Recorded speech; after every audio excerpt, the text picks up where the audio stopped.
big one there as Oh yeah. the big one. Yay, I can see a hotel.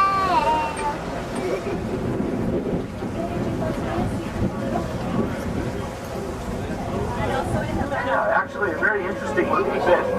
Trumpet fish are meat eaters. They have a large mouth that opens up like a clarinet.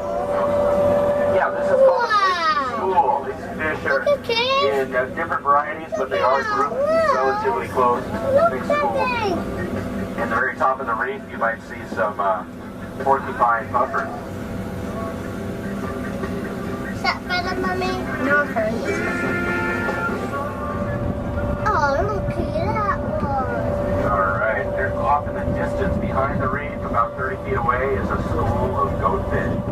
Translucent When I color, see very fish, light. you take it. That's one.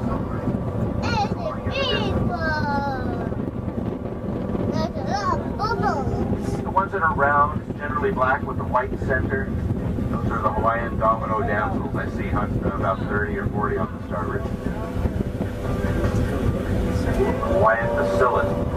Very aggressive little fish too. Probably for its size, the most aggressive fish I've ever come across. These Hawaiian damselfish will defend their home turf or territory because they're a type of fish that lay their eggs on the reef. They make a nest, that sort of thing. Now if you're a diver, swimmer, a shark, a big fish, you have to get too close to that nest. Fish don't think twice, they will come after you and they will bite. And I wear a full wetsuit when I'm diving. I've been bitten right where the sleeve of my suit ends, right by my wrist, and also my ankle and my ears. They like to go for your ears. They will tip you and let you know that, hey buddy, you're too close to my nest or my reef.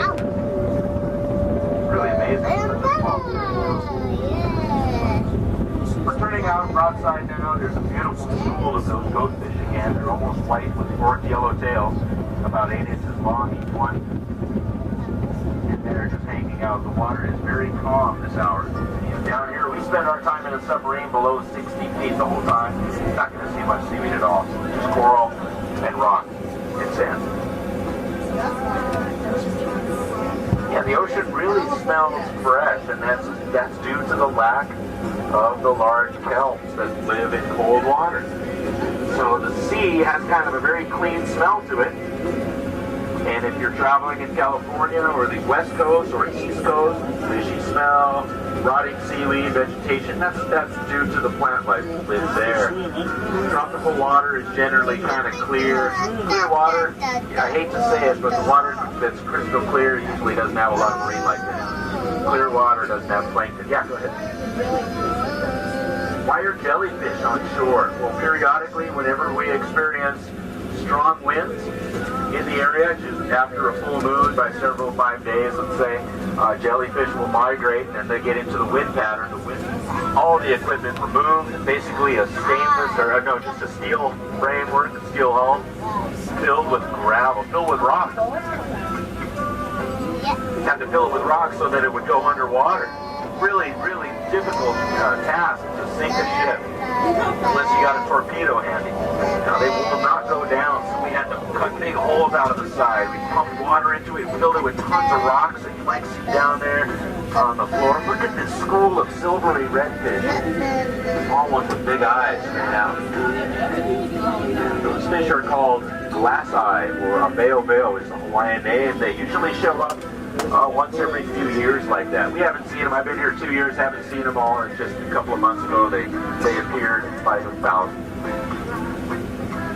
This boat here was built in 1943. Served during Vietnam, Korea. And actually, she was retired and resting in Pearl Harbor, rusting away, really out of commission, an old boat. And so Atlantis picked her up. We dragged it out here with tugboats, and we sank it 14 years ago. This was the first project that we did. From here, we started building on everything else that you have seen. See a nice coral growing on top there. Lots of fish, of course, live here. Scuba divers, probably every day, will come out here diving. Dive shops in town. I see guys come out here on their own with a boat, go hunting, looking for dinner, that sort of thing. There are no more lobsters that live here. Those got collected the first few years because they're really, there's only a limited space where the lobsters can hide. Everybody knows where to get them. Fishing vessel called the San Pedro. Yeah. Again, there's a school of those silvery red glass eye or veil fish. They're small, they're cuddled close to the ship.